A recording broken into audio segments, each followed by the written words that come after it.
Okay, so what we're going to do today, I'm going to show you here. Feel like some of y'all out there, this could be helpful to you. 55 Chevrolet, this would also apply to a 56. Any make or model, any model made that year besides a station wagon or a Nomad. They all had the same trunk lid. All 3 years are interchanged, but for some reason in 55 and 56, they used a stick-on rubber instead of having a rubber with studs. So I bought the customer bought a 56 rubber, and it was absolutely junk. And then I had taped it on to seal it, and when I peeled the tape off, it peeled chunks of rubber off, and I just wasn't happy with it, so I ripped it back off and threw it in the trash. So I ordered a 57 rubber soft seal. I know my channel is Jared 1970 Monty, but we work on a little bit of everything here. I say we, me. This is a soft seal part number RGM09101. I ordered this off eBay. It was like $42, I think, free shipping.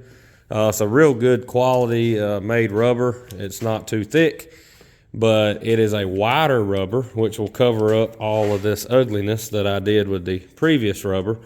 And what I'm going to do, I'm showing you what I'm doing here, is I am drilling holes in this trunk lid to use these studs. And that way a very minimal amount of sealant will need to be used. Now, this was a much better design. Of course, this is a 55 deck lid, so it does not have any of the holes. So we have a long way to go here.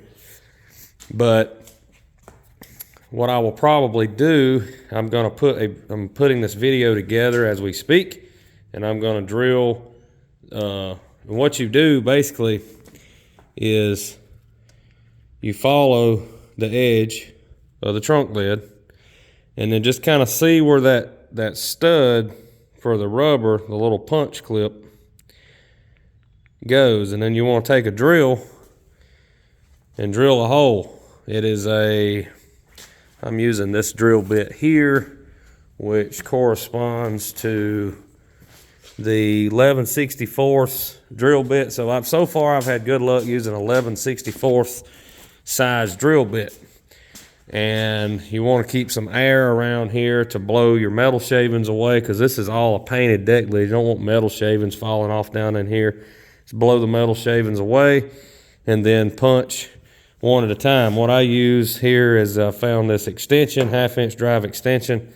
Does a good job of knocking the stud down in there. Kind of a little bit more of a controlled hit, and you don't want to miss and mess up the trunk rubber. So anyway, just a little short video here, nothing fancy, but just felt like this will help some of y'all out there. I recommend using a 57 Chevrolet rubber on the 55 and 56 models. And even if you have to drill holes to mount the rubber, and honestly, you wouldn't have to use every stud. You could pull them out and use more adhesive, but since I'm doing this, decided I'm going to use every stud. So I'm going to go all the way around and mount. Now, one other tidbit on these Tri-5 Chevys. I did a 56 four-door hardtop a couple of years ago, and I don't know if I ever edited and posted that video. That was before I knew about the magic of editing. But I have a video, and I don't know if I posted it. If I did or I didn't, I can't remember, but I'm going to discuss it here on this 55. And I'll do another video on just specifically on this subject on this car after it's painted, and I'll describe why. But right quick, this is a two-tone car. It's using an Escalade color and a Hugger orange with pearl. The 55 Chevy, the color breaks right here. So all the jams is orange. Under no circumstance do I recommend painting the base coat color, and then clearing over all of it. And hear me out, and here's why.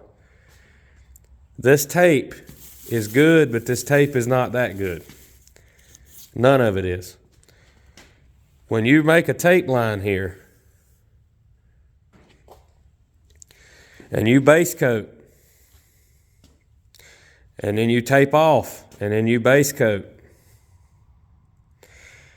If you get any overspray of the other color, either the orange on the white, and this applies to any color, if you get any overspray from here to here, you're redoing it.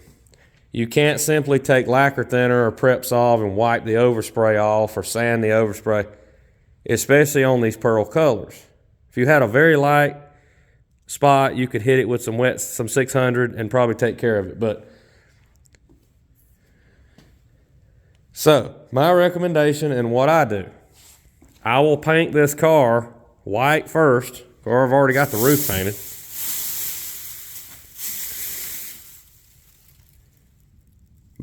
Sealer, base, and clear from here up. The white will be done and cleared.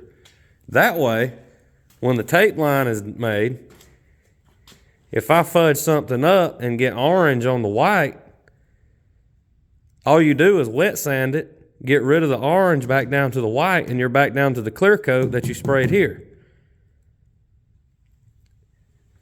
The clear coat will act as a protective layer for any fudge ups on overspray. Some of you out there might do it the other way. That's fine. If you have good luck doing it, go for it. I'm not going to do it.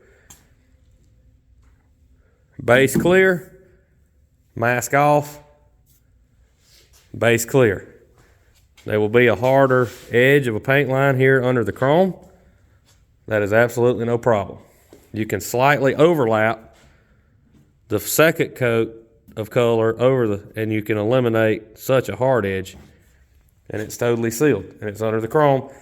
And if you have any screw ups, it's an easy repair and you're not redoing or respraying the whole area. So anyway, that's what I do on Tri-5 Chevys. I love these Tri-5s. I have a 57 myself. This is the second one I've worked on. I learned a lot on the first one. I will say there are things that will bite you on these cars that will not bite you on these cars. Remember, this is what the bread and butter that I try to work on, but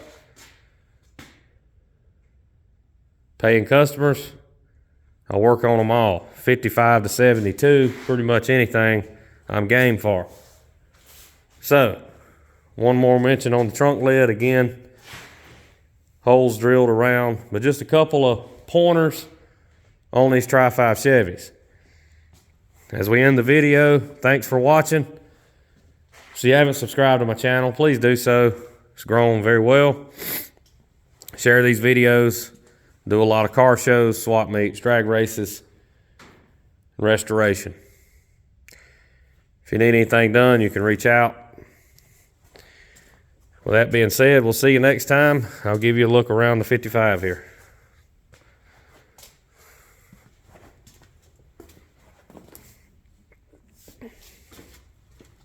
One other quick mention on this car. The customer decided, along with his mechanic that's doing a lot of the work with his mechanicals, to go with a Vetter vintage air system, and he decided we'll just cover up all the holes. So that's why I'm reworking areas on the firewall. No harm, no foul. Things happen like that. It's part of it.